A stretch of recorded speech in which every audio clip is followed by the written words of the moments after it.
family. I was playing a Vietnam veteran, Lieutenant Dan. And so prior to playing him, I was like keyed up and tuned up to that because with Vietnam veterans in my family, I was in high school. I was a senior in high school when combat operations ended in Vietnam. Wow. In 1973. So I remember people coming home. And then I met my wife, and she introduced me to her two brothers who served. Her sister's husband served in Vietnam. So I was kind of tuned up to what was going on with our Vietnam veterans, had a lot of compassion for them and what happened when they came home. You know, they were not treated well at all. It was a difficult time for our country, difficult time to be a soldier. And then when Lieutenant Dan came around, I had the opportunity to audition for it. I very much wanted to get that part. I was lucky to get it.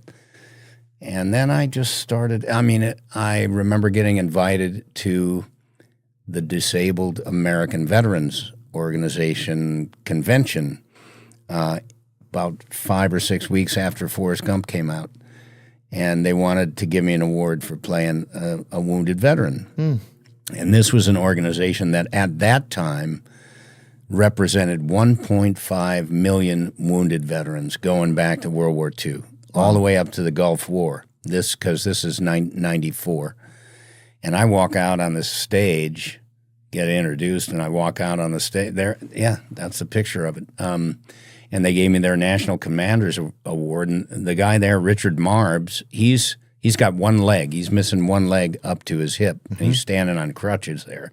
And I looked out into the audience, and I saw 2,000 wounded veterans out there in the crowd. Wow. And it was very, very moving. I mean, I can feel it right now. It's moving to me to even imagine that somebody saw that. And it was very impactful, and that started me supporting our wounded, going back to that time. And then September 11th happened, and I just turned it into a full-time mission.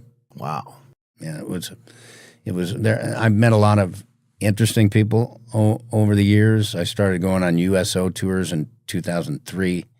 I started going to the bases. Qatar was one of the first bases I went to on my first overseas U.S. tour. Really? Yeah.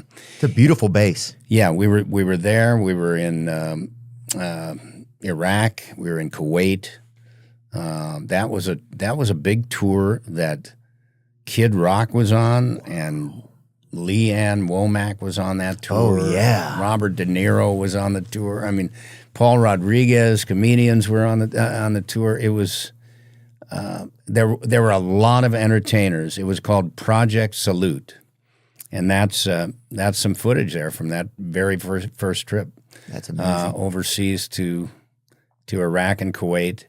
This is me going out to a place called Camp Udari, which was right on the Iraq-Kuwait border, and I saw thousands of troops that day, and it was very impactful to go out there, see these people in the war zones, see what they were doing, shake hands with them. I wanted to talk to everybody, and I didn't have time because there were so many people lined up to see us. But we entertained. I didn't do anything except I'm Lieutenant Dan and I'm waving to everybody and shaking hands and taking pictures.